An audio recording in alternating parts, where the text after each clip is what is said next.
Oke, ini nomor 7. Jadi ada bola bermassa masanya 1,9 kilo digantung kayak begini. Ya, kalau saya misalnya gambar di sini lah ya. Dia akan jadi gini membawa pelurunya bersarang dia bilangnya. Jika posisi bola mengalami kenaikan sebesar H, ini 20 cm. Nah, kalau dia sudah ada ketinggian, ini kan habis tabrak ada V-action ya. Ini sudah ada kaitannya dengan PEK ya. Dia tanya, tentukan kelajuan peluru saat mengenai bola, berarti V sini berapa, oke? Bukan yang V-action, V-action ini setelah peluru kena. Jadi saat mengenai bola nih, sesaat sebelum kena lah ya, berapa, itu adalah V mula-mula. Oke, kita tetap ada persamaan gini, M1 V1 tambah M2 V2 sama dengan M1. Ini karena dia nempel bersarang di dalam bola ya. Jadi kita boleh gabung M-nya kali V-action gitu ya. Terus ini kan mula-mula diam. Ya, posisi diam berarti plus 0. M1-nya itu massa pelurunya 0,1 kali V1. Oke. Nah, ini kalau ditambah 0,1 tambah 1,9, massa pelurunya 0,1, massa ininya 1,9 di soal. Ini kali V-action. V-action-nya kita nggak tahu, ini V pun nggak tahu ya. Jadi kita ada info tambahan dari H. Dari sini kita bisa cari EP-EK ya, pakai EP-EK. Jadi EP1 tambah EK1 sama dengan EP2 tambah EK2. EP1 ini berarti dia di bawah, anggap 0. EK-nya yaitu setengah M V action kuadrat, oke? Nah, EP2-nya yang M kali G kali H. EK2-nya 0. Karena dia sampai maksimal di sini, berarti dia tak ada kecepatan lagi.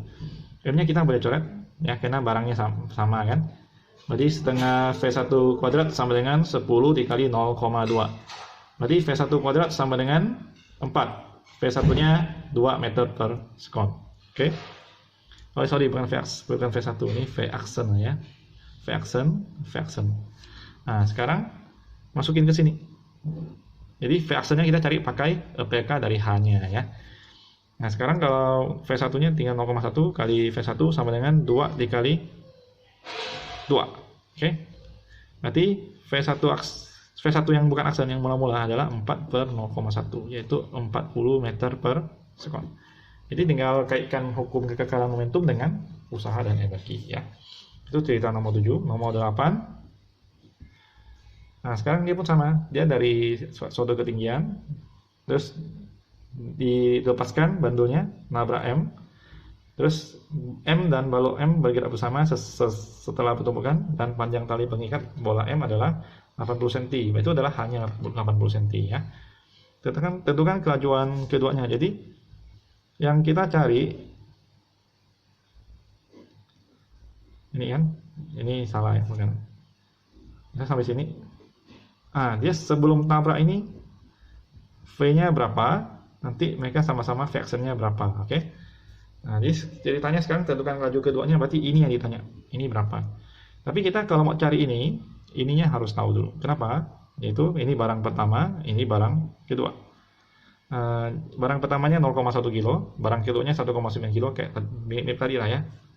Nah, ini jadi M1 kali V1 tambah M2 kali V2 sama dengan M1 tambah M2 kali V action. Nah, kita ditanya V actionnya. Coba susun persamaannya dulu. Berarti ini M1-nya M, yaitu 0,1 kali V1. Berarti ini ceritanya sudah di sini ya, bukan di atas lagi. Atas kan masih diam. Pasti lepas dia jadi V1-nya. Tabrak baru bentuknya jalan. Nah, V1-nya ini nanti kita cari pakai PEK juga ya. Ini diam. Masa baloknya masih diam. Terus ini jadi 0,1 tambah 1,9 kali V-action. Jadi kita sekarang bukan cari V-action-nya, tapi ini yang sebelum tumbukan. Pakai PEK juga. EP1 tambah EK1 sama dengan EP2 tambah EK2. Sebenarnya sama sih. Di atas dia tak ada kecepatan, masih diam. Di bawah dia tak ada EP, tak ada ketinggian kan. Berarti ini tinggal MGH sama dengan setengah M V1 kuadrat ya. Jadi M-nya boleh coret. G-nya 10, H-nya karena dia bentuknya seperempat lingkaran, jari-jarinya ya H lah ya. itu 80 cm, jadi 0,8 meter, itu setengah kali V1 kuadrat. Nah, ini dikali 16. Jadi V1-nya 4, oke? Tapi ini bukan yang ditanya, ini yang sebelum tumbukan, sesaat sebelum tumbukan. Jadi setelah tabrak bukan 4 lagi, yaitu kita masukin 0,1 kali 4 sama dengan 2 kali fraction. Berarti fractionnya adalah 0,2 meter per sekon. Oke, ini yang kelajuan keduanya yang setelah tabrakan. Oke. Nah, sekarang nomor 9. 9 ini cerita mantul-mantul ya. Geser sedikit. Jadi sebuah bola karet dijatuhkan dari ketinggian 1 meter. Terus dia ketika bola mantul kembali ke atas dengan 0,6 meter, tentukan tinggi pantulan bola berikutnya. Ini sebenarnya pakai apa? Geometri bisa lah ya perbandingannya. Jadi 1 0,6 berarti jadi kali 0,6 lagi 0,36 ya. Tapi kalau misalnya secara fisika kita sebenarnya bisa cari kalau misalnya ya. Kalau misalnya ditanya itu tinggal H aksen per H. Jadi yang setelah pantul dengan yang sebelum pantul. Itu akar 0,6 per 1. Nah, di mana-mana nih pantulan ke berapapun E-nya sama. Jadi kalau misalnya akar 0,6 per 1 itu sama dengan akar yang kita cari H kedua lah ya. Ini H0, H1. Ini yang 0,6. Oke. Jadi 0,6-nya jatuh mantul lagi ke atas dapat H2. Nah, akarnya kita boleh coret. Jadi makanya mirip kayak deret geometri. Dikali silang ya, dapat H2-nya 0,36. Oke. Jadi boleh kan deret geometri. Jadi 0,36 satunya meter. Oke. Nah, sekarang nomor 10. Sebuah granat yang diam tiba-tiba meledak dan pecah menjadi 2 bagian. Mula-mula diam berarti P awalnya 0. Oke. Kemudian perbandingan massa kedua bagian itu adalah M1 dan M2. Jadi ceritanya mula-mula gini. Diam. Kemudian ada pecahannya. Ini M1, ini M2. Oke. Nah, ini 2 banding 3. Boleh lah ini 2X, ini 3X. Oke. Bila energi yang dibebaskan, berarti energi yang hilang adalah 5 kali 10 pangkat 5 Joule. Maka perbandingan energi kinetik pecahan granat kedua dan pertama berapa ya? Nah, karena P awalnya 0, P akhir nih ada siapa aja? Ada M1, dia ke sana V1, ini V2. Oke.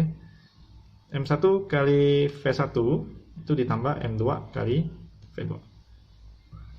Oke. Nah, tapi karena ini 0, berarti kita bisa masukin P akhir kan sama dengan P awal ya. Jadi 0 momentumnya itu sama dengan 2X kali V1 ditambah ini 3X kali V2. Nah, sekarang kita mau misalkan V1-nya sama dengan V2 atau V2-nya sama dengan V1, terserah. Jadi saya pura-pura, saya binar ruas loh. Ini dapatnya 2X V1 sama dengan 3X kali V2. Min, karena dia memang berlawanan arah ya. Kita coret X-nya. Sekarang berarti saya dapat V1-nya adalah min 3 per 2 V2. Oke. Ini ceritanya yang meledak. Nah, sekarang perbandingan energi kinetik. Berarti sebenarnya tinggal masukin. Kalau cuma perbandingan energinya kita tak perlu tahu ya. Yang tadi dibebaskan 5 kali 10 pangkat 5 Joule, tak perlu tahu bisa. Jadi perbandingan energi kinetik pecahan granat kedua dan pecahan granat pertama itu tinggal K2 dibanding K1. Kedua rumusnya M2 kali V2 kuadrat banding ini setengah juga M1 V1 kuadrat. Oke. Jadi ini kita tinggal coret. Nah, M-nya jangan coret. M1-nya 3X. M2-nya 3X. Ini 2X. Nah, kita tinggal bikin V2 sama dengan atau V1 sama dengan. Tapi saya sudah bikin V1 sama dengan. Berarti V2-nya kita biarkan. V1-nya saya ganti. Jadi min 3 per 2 V1.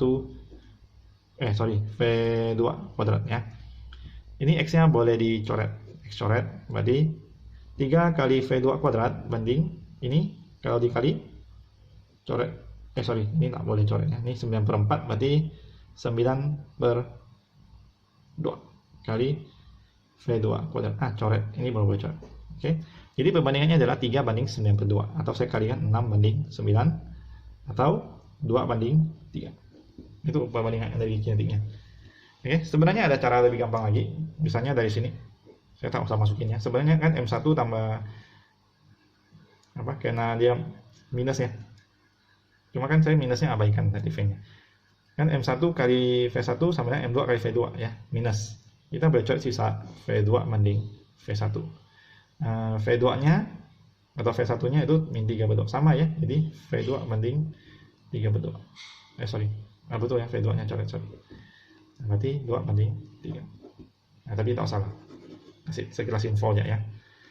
Nah, ini kalau cerita tentang granat yang meledak. Jadi mula-mula diam, jadi momentumnya A0. Setelah meledak dia sebenarnya ke segala arah, cuma nih ceritanya disimpulkan. Jadi satu ke kiri, satu ke kanan gitu ya. Bikin persamaannya, dapat persamaan ini, masukin rumusnya saja, K banding K setengah efek kuadrat banding setengah efek kuadrat, masukin angkanya, tinggal dihitung. Oke, cukup sekian pembahasan latihan momentum.